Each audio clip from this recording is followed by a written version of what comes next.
Why, hello there!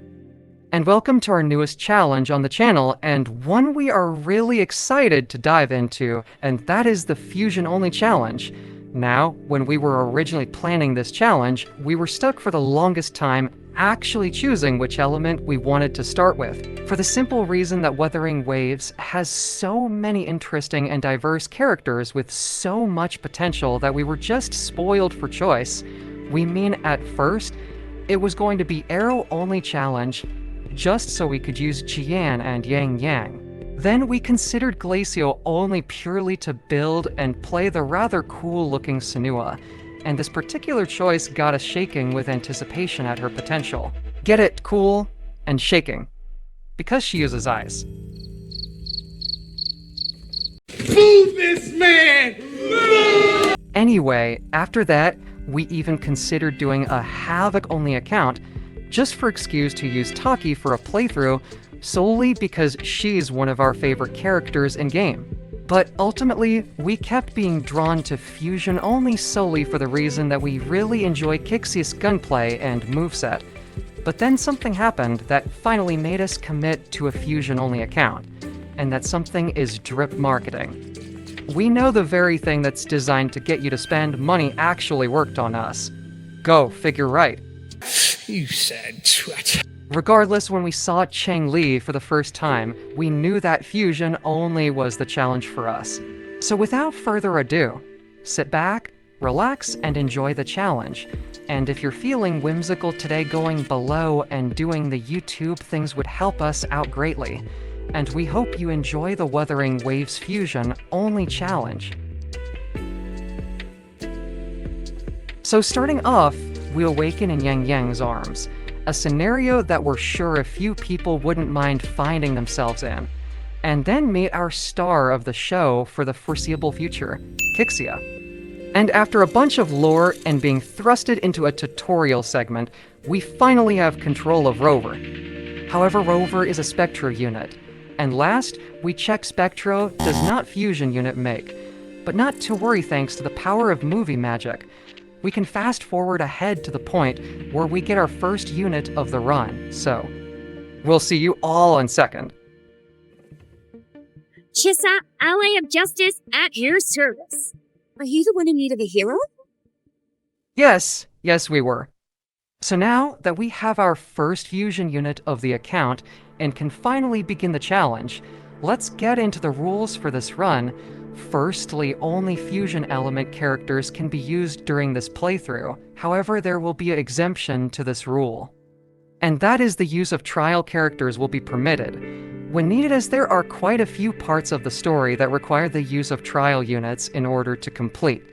Secondly, we must beat all the end-game content. This includes Tower of Adversity, the virtual reality challenges, Hall of Dreams, as well as all the available bosses at the highest account level.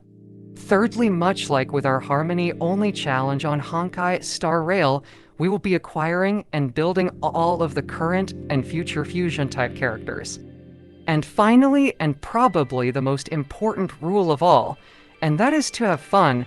While we do go hardcore on these challenges like our Harmony-only challenge, we will be trying to take a more casual approach this time round, experimenting with wacky setups and teams, and just generally having fun with it. So with the rules laid out, let's get into our goals of this episode. Goal number 1 is to push the story as far as we possibly can in order to unlock the summon and daily commission systems in order to begin saving up for Changli and potentially her weapon if possible. Secondly, we will be going out into the world and unlocking the various waypoints and resonance towers. And finally, during our travels today, we will be gathering as many echoes out in the wild as possible in order to increase not only our stamina limit, but also our echo capacity and drop chance for higher tier echoes. And now, with all that covered, let's get into it.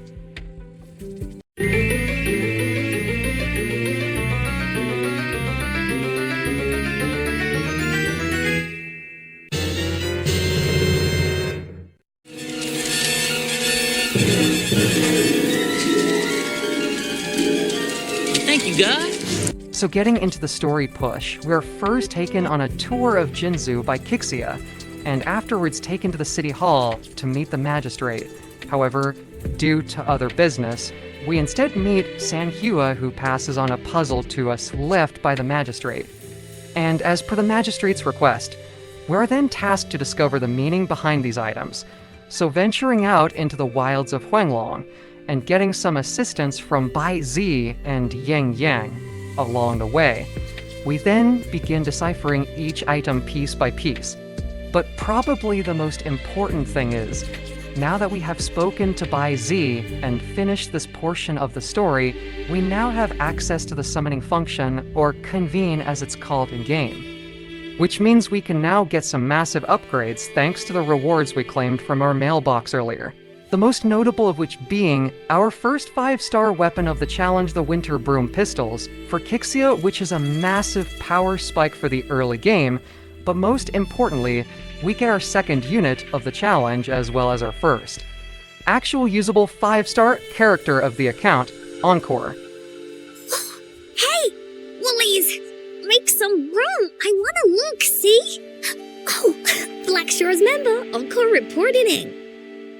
So now, with 2 fusion characters in our roster and a rather overpowered weapon for the stage in the game, we change our team to Kixia and Encore, as well as making sure to equip our new pistols. And being as well prepared as anyone possibly could so early into the game, we carry on with the story. The very next day, we join Kixia and Yang Yang for breakfast, and upon finishing, we unlock yet another gameplay function for the run, and that is the events menu, which will be a key part in amassing a vast majority of our Changli funds in the future, but for the time being we carried on story in order to amass more asterite. And as we progressed, we unlocked the character simulation challenges that award currency as well as character and weapon experience materials for our future upgrade sessions later in the series. But using the experience materials we amassed from treasure hunting on the way to the city, we decided to max out both our characters as well as our new pistols, and a decent rectifier for Encore to their maximum levels for the time being, allowing us to do some damage in a fight. So with our powered up units, we made considerable progress throughout the campaign, firstly by flexing our medical degree and healing up some soldiers on the front line. Then we had an out-of-body experience and witnessed a rather familiar face, laying the smack down on the Tacent Discords in a rather not-so-familiar place. And upon returning back to our body, we unlock the guidebook function, also known as the daily commission system to the folks at home, and as per the theme of the episode so far, the system will help us amass our savings for the upcoming Changli. But as we further progress the campaign and get our first real taste of the Tacit Fields, we meet a potential future teammate in the form of Scar. Like seriously, if this guy turns out to be a Havoc character when he releases, we're gonna be extremely disappointed. Especially since he has the Gambit thing going on with his flaming playing cards.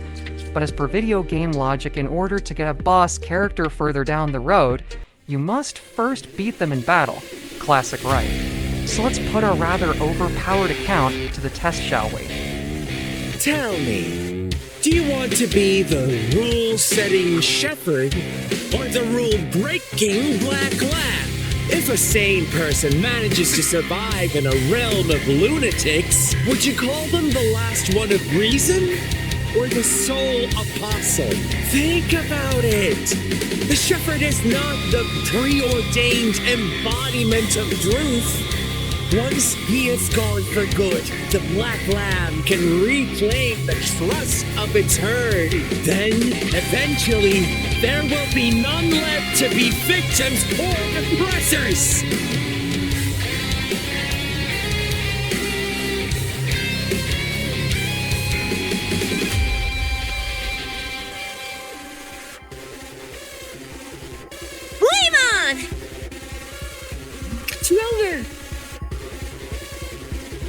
Ugh, such a pesky girl.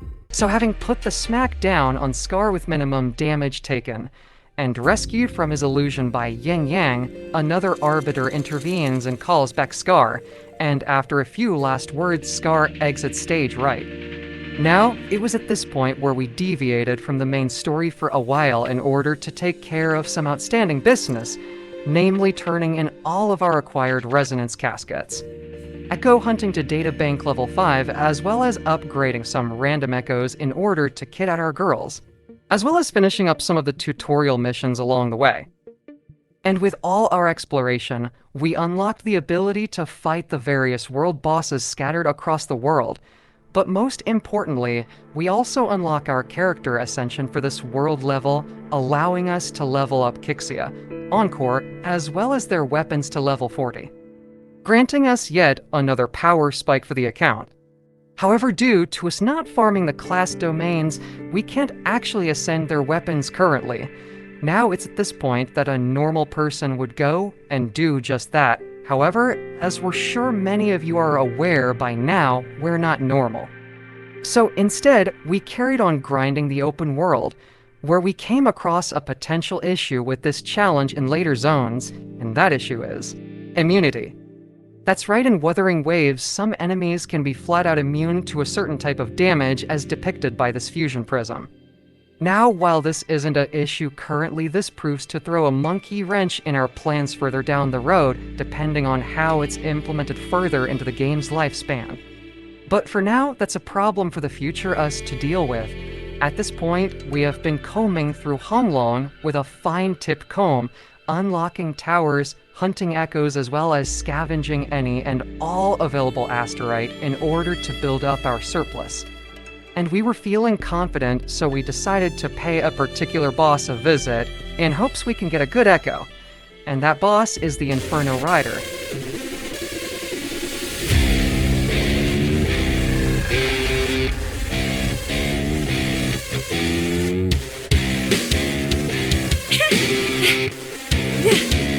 Won't happen again.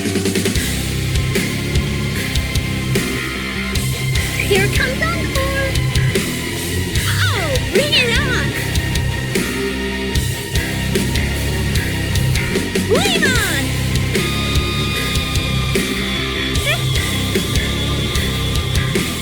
I'm fired up. Really nice, will ya?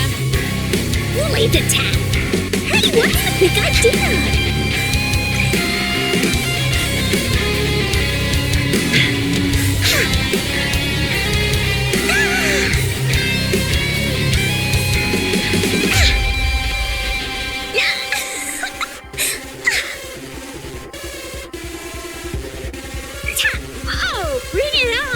Coming in hot.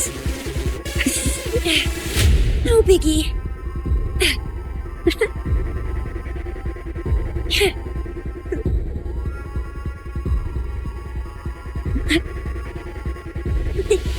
Here we go again.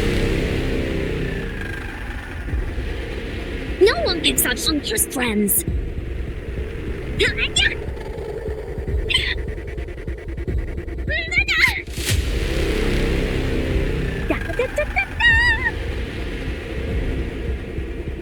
Oh, bring it on! Time for some hot action!